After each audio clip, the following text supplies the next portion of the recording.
Si Kristo ang larawan ng Diyos na di nakikita.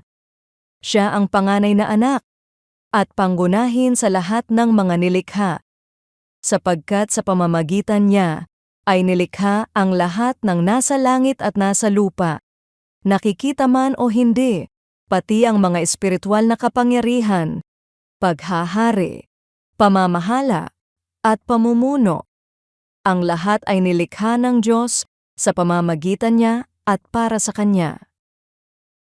Isang araw, nabitawan ng anak ni Sarah ang kahon ng puzzle at nagkalat ito sa sahig. "Mommy, it's broken," iyak ng bata. Ngumiti si Sarah at sinabing, "Hindi siya nasira, anak. Kailangan lang natin pagsama-samahin ulit ang mga piraso." Habang binubuo nila, unti-unting lumitaw ang larawan. Ganon din minsan ang buhay. Parang nagkakawatak-watak at walang ayos. Pero pinaalala sa atin ni Pablo sa Kolosas Kabanata 1, talata 15-16, na si Jesus ang sentro ng lahat. Sa pamamagitan niya nilikha ang lahat ng bagay, at para sa Kanya. Siya ang dahilan kung bakit narito tayo sa mundo. At kapag siya ang nasa sentro, nagkakaroon ng ayos at layunin ng lahat. Hindi natin kailangang buuin lahat ng bagay sa sarili nating lakas. Hindi naman talaga natin kaya.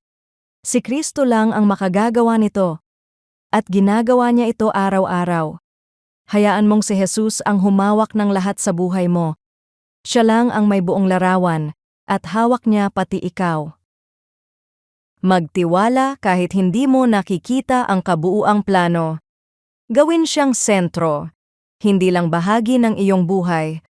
Pahalagahan ang buhay na ibinigay niya at ang mundong kanyang nilikha, at mamuhay ng may layunin para sa kanya, hindi lang para sa sarili. May mga bahagi ba ng buhay mo na sinusubukan mong buuin sa sarili mong lakas at paraan, sa halip na ipaubaya kay Kristo? Panginoong Jesus, salamat dahil ikaw ang sentro ng lahat. Turuan mo akong magtiwala at hayaan kang humawak ng lahat ng bagay sa akin buhay. Sa iyo ang lahat ng papuri at kaluwalhatian. Sa pangalan ni Jesus.